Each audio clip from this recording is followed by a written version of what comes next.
வணக்கம். புதுவையில் காமராஜர் கல்வி உதவித்தொகை தொடர்ந்து வழங்கப்படும் என்று சென்டாக் அலுவலகத்தில் நடைபெறும் மருத்துவ படிப்பிற்கான கலந்தாய்வை பார்வையிட்ட முதல்வர் ரங்கசாமி கூறினார்.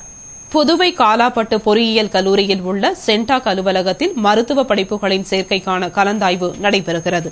இதில் மதிப்பெண்கள் அடிப்படையில் பொது பிரிவினருக்கு நடைபெறும் கலந்தாய்வின் பொழுது முதல்வர் ரங்கசாமி நேரில் சென்று பார்வையிட்டார். கலந்தாய்வில் எம்பிபிஎஸ் படிப்பிற்கு மாநிலத்தில் முதல் இடத்தை பிடித்து தேர்வு செய்யப்பட்ட சௌந்தர்யாவுக்கு சான்றிதழ் வழங்கினார்.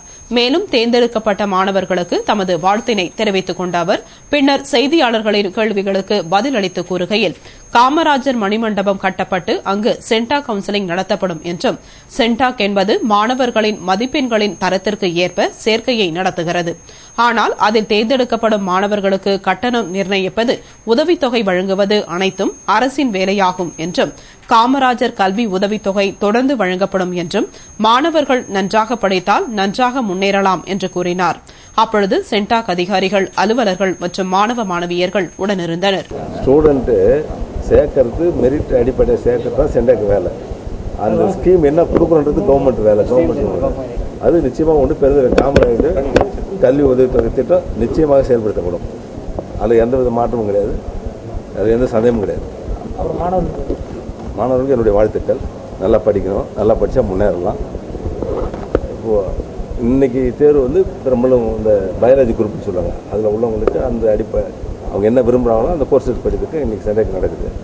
அதை இன்றைக்கி முதல் மருத்துவக் கல்லூரியில் முதல் மதிப்பெண் எடுத்த ஸ்டூடெண்ட்டுக்கு அந்த ஆர்டர் கொடுத்தோம். நான் காரைக்கால் நிர்மலா ராணி கேர்ள்ஸ் ஹையர் செகண்டரி ஸ்கூலில் இந்த வருஷம் HSC முடித்தேன். 1178 மார்க் வாங்கி காரைக்கால் ஃபர்ஸ்ட் வந்தேன். இப்போது எம்பிபிஎஸ் படிக்கிறதுக்காக சென்டாக் அப்ளை பண்ணியிருந்தேன். அதில் 199 அவுட் ஆஃப் 200 கட் ஆஃப் வாங்கி பாண்டிச்சேரி டிஸ்ட்ரிக்ட் ஃபர்ஸ்ட் வந்திருக்கேன். இப்போது நடந்த சென்டாக் கவுன்சிலிங்கில் நான் Indira Gandhi government medical college prefer பண்ணியிருக்கேன். ஃப்யூச்சரில் ஒரு நல்ல டாக்டர் ஆகணுங்கிறது என்னோட ஆசை. கவர்மெண்ட் காலேஜ் எஜுகேஷன் ரொம்ப நல்லா இருக்குங்கிறதுனால கவர்மெண்ட் காலேஜ் எடுத்திருக்கேன். புதுவை வந்த பிரான்ஸ் உயர்மட்ட குழுவினர் முதல்வர் ரங்கசாமியை சந்தித்து திடக்கழிவு மேலாண்மை திட்டம் குறித்து விவாதம் செய்தனர். சுற்றுப்புறச் சூழல் பாதுகாப்பு மற்றும் திடக்கழிவு மேலாண்மை திட்ட பணிகளை செயல்படுத்தும் நோக்கில் பிரான்ஸ் நாட்டின் கோத்தார்மூர் பகுதியில் இருந்து சர்வதேச மற்றும் ஐரோப்பிய ஒத்துழைப்பு குழுவின் துணைத் தலைவி இசாபெல் நிக்கோலஸ் தலைமையிலான உயர்மட்ட குழுவினர் புதுவை வந்துள்ளனர். அவர்கள் முதல்வர் ரங்கசாமியை அவரது அலுவலகத்தில் சந்தித்து பேசினர். அப்பொழுது குழுவின் இயக்குநர் மிஷேல் பாஸ்தா, குடிநீர் மற்றும் திடக்கழிவு சுற்றுச்சூழல் வல்லுநர் யான் லெப்ரிஸ், பிரான்ஸ் நாட்டு தொண்டு நிறுவனமான யூனியன் தி இந்தியாவின் தலைவர் மணிவாசகம், காரைப்பகுதி ரெனாய்சான்ஸ் தொண்டு நிறுவன தலைவர் கிருஷ்ணமூர்த்தி, கண்ணப்பன் ஆகியோர் முதல்வருடனும் அமைச்சர் பன்னீர்செல்வத்திடமும் திட்டம் குறித்து ஆலோசித்தனர். நிகழ்ச்சியின் பொழுது முதல்வரின் தனிச் செயலர் சேகர், உள்ளாட்சித்துறை அமைச்சரின் தனிச் செயலர் அசோகன், பிரெஞ்சு தூதரக அலுவலக அலுவலர் ஆனந்த் மற்றும் நகராட்சி ஆணையர்கள் உடனிருந்தனர். புதுவை அரசு செய்தி மற்றும் விளம்பரத்துறை சார்பில் நடைபெற்ற செவாலியே சிவாஜி கணேசனின் நினைவு தின நிகழ்ச்சியில் முதல்வர் ரங்கசாமி கலந்து கொண்டு மாலை அணிவித்து மலர் தூவி அஞ்சலி செலுத்தினார். புதுவை அரசு செய்தி மற்றும் விளம்பரத்துறை சார்பில் செவாலியே சிவாஜி கணேசனின் நினைவு நாள் அனுசரிக்கப்பட்டது. இதனை முன்னிட்டு கிழக்கு கடற்கரை சாலை, கருவடிக்குப்பம் சாலை சந்திப்பில் உள்ள சிவாஜியின் சிலைக்கு முதல்வர் ரங்கசாமி மாலை அணிவித்து மலர் தூவி அஞ்சலி செலுத்தினார். அவரைத் தொடர்ந்து சபாநாயகர் சபாபதி, அமைச்சர்கள் ராஜவேலு, பன்னீர்செல்வம், கல்யாணசுந்தரம், முதல்வரின் பாராளுமன்ற செயலர் வைத்தியநாதன், சிவாஜி ரசிகர் மன்ற தலைவர் மாயன் உள்ளிட்ட பலர் மாலை அணிவித்து மலர் தூவி அஞ்சலி செலுத்தினர். பின்னர் சிவாஜி ரசிகர்களால் அமைக்கப்பட்டிருந்த திருவுருவப் படத்திற்கு அனைவரும் மாலை அணிவித்து மரியாதை செலுத்தினர். அதனைத் தொடர்ந்து அன்னதானம் வழங்கப்பட்டது. இதில் திரளான ரசிகர்கள் மற்றும் பொதுமக்கள் கலந்து கொண்டனர். கலை நிகழ்ச்சிகள் மூலம் மாணவ மாணவிகள் தங்களுக்குள் மறைந்து கிடக்கும் திறமைகளை வெளிக்கொண்டு வர முடியும் என்று பள்ளிக் கல்வித்துறை சார்பில் நடைபெற்ற விழாவில் முதல்வர் ரங்கசாமி பேசினார். பள்ளி கல்வித்துறையின் சார்பில் குழந்தைகள் தின விழா கோரிமேட்டில் உள்ள காவலர் பயிற்சி மைதானத்தில் நடைபெற்றது. நிகழ்ச்சியில் உழவர்கரை 2ஆம் வட்டத்தினைச் சேர்ந்த 10 பள்ளிகளைச் சேர்ந்த 500க்கும் மேற்பட்ட மாணவ மாணவிகள் கலந்து கொண்டனர். சிறப்பு விருந்தினராக முதல்வர் ரங்கசாமி கலந்து கொண்டு குழந்தைகளின் கலை நிகழ்ச்சியை துவக்கி வைத்து பேசுகையில், இதுபோன்ற கலை நிகழ்ச்சிகள் மூலம் மாணவ மாணவிகள் தங்களுக்குள் ஒளிந்திருக்கும் திறமைகளை வெளிக்கொண்டு வர முடியும் என்று பேசினார். மற்றும் பங்கேற்ற பள்ளிகளின் பயிற்சி ஆசிரியர்களுக்கும் முதல்வர்களுக்கும் கேடயங்களை வழங்கினார்.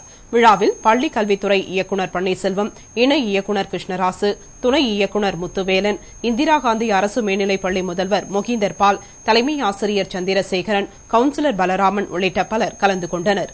விழா ஏற்பாடுகளை உடற்கல்வி விரிவுரையாளர் குணசேகரன் தலைமையில் நிர்வாகிகள் செய்திருந்தனர்.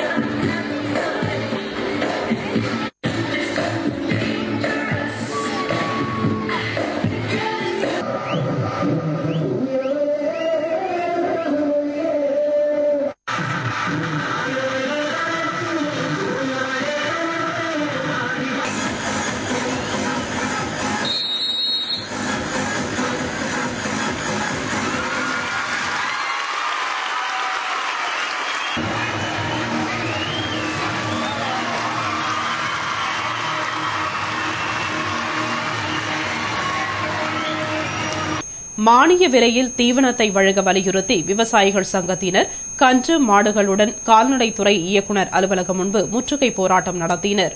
புதுவை விவசாயிகள் சங்கத்தினர் மானிய விலையில் மாடு கன்றுகளுக்கு வழங்கப்பட்டு வந்த மானிய விலை தீவனம் நிறுத்தப்பட்டதை கண்டித்தும் அதனை உடனே வழங்க கோரியும் கால்நடைத்துறை இயக்குநர் அலுவலகம் முன்பு கன்று மாடுகளுடன் முற்றுகை போராட்டம் நடத்தினர்.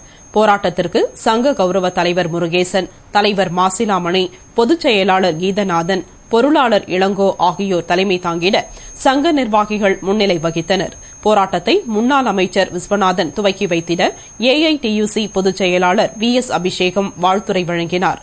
சிபிஐ மாநில செயலாளரும் முன்னாள் சட்டமன்ற உறுப்பினருமான நாரா கலைநாதன் நிறைவு செய்து வைத்தார். இதில் திரளான விவசாயிகள் கலந்து கொண்டு மானிய விலை தீவனத்தை வழங்க வலியுறுத்தி ஆர்ப்பாட்டம் செய்தனர்.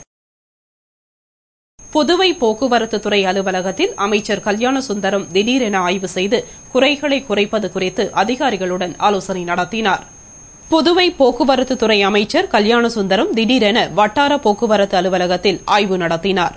மேலும் ஆணையர் கரிகாலன், வட்டார போக்குவரத்து அதிகாரி ரகுநாத் ஆகியோருடன் அலுவலக பணிகள் குறித்து விளக்கம் கேட்டார்.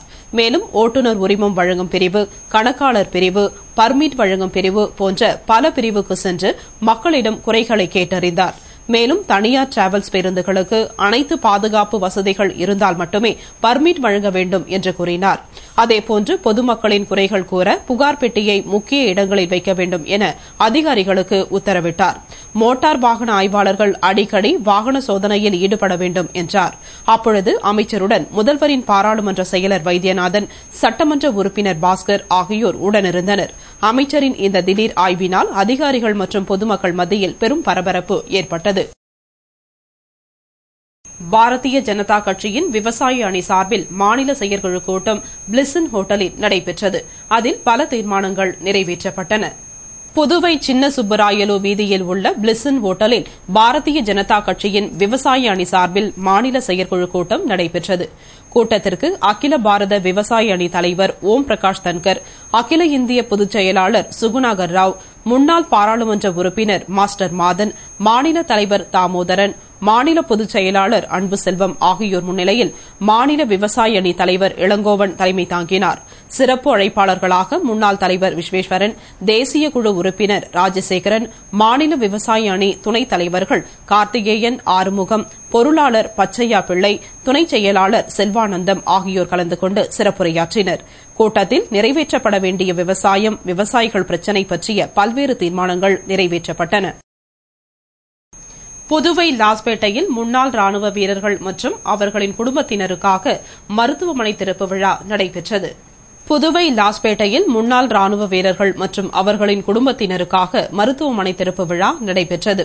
ராணுவ மருத்துவமனை வெகு தூரத்தில் இருப்பதால் முன்னாள் ராணுவ வீரர்கள் வாழும் பகுதிகளுக்கு அருகாமையில் அமைக்கப்பட்ட இந்த சிறப்பு மருத்துவமனையின் திறப்பு விழாவில் ஆந்திரா, தமிழ்நாடு, கர்நாடகா, கேரளா ராணுவத்தின் கமாண்டிங் அதிகாரி ஜாம்வெல் தலைமை தாங்கி புதுவை அரசு செயலர் சந்திரமோகன் முன்னிலையில் குத்து விளக்கேற்றி விழாவினை துவக்கி வைத்தார். சென்னையை தலைமையிடமாக கொண்டு இயங்கவுள்ள மருத்துவமனையில் வெளி சிகிச்சை பிரிவு, எக்ஸ்ரே பிரிவு, பல் மருத்துவம், ஆய்வுக்கூடம் போன்ற வசதிகள் நோயாளிகளின் நலனுக்காக அமைக்கப்பட்டுள்ளது. ஓய்வு பெற்ற கர்னல் சிர்ஜா பசன் பொறுப்பில் மருத்துவமனை இயங்கும். புதுவை முத்தியால்பேட்டையில் புதியதாக கட்டப்பட்டு வரும் மார்க்கெட்டை அமைச்சர்கள் பன்னீர்செல்வம், கல்யாண சுந்தரம் ஆகியோர் பார்வையிட்டு பணிகள் குறித்து ஆலோசனை நடத்தினர். புதுவை முத்தியால்பேட்டையில் உள்ள மார்க்கெட் புதுப்பிக்கப்பட்டு புதியதாக கட்டப்பட்டு வருகிறது. மார்க்கெட்டின் கட்டுமான பணிகளை அமைச்சர்கள் பன்னீர்செல்வம் மற்றும் கல்யாணசுந்தரம் திடீரென பார்வையிட்டு ஆய்வு செய்தனர். அப்பொழுது அவர்கள் நடைபெற்று வரும் பணிகள் குறித்து அதிகாரிகளிடம் ஆலோசனை நடத்தினர். மேலும் பணிகளை துரிதமாக முடிக்கும்படி உத்தரவிட்டனர். பணியின் தன்மை குறித்து தங்கள் கருத்துக்களை தெரிவித்தனர். அப்பொழுது சட்டமன்ற உறுப்பினரும் முதல்வரின் பாராளுமன்ற செயலாளருமான வைத்தியநாதன், உள்ளாட்சித்துறை இயக்குநர் பாலசுப்ரமணியன், அதிகாரிகள் மற்றும் என்ஆர் காங்கிரஸ் பிரமுகர்கள் பலர் உடனிருந்தனர். புதுவை உழவர்கரையில் இருந்து மேட்டுப்பாளையம் செல்லும் பிரதான சாலையில் போக்குவரத்திற்கு இடையூறாக இருந்த வீடுகள் பொதுப்பணித்துறை மற்றும் போலீசாரால் அகற்றப்பட்டது.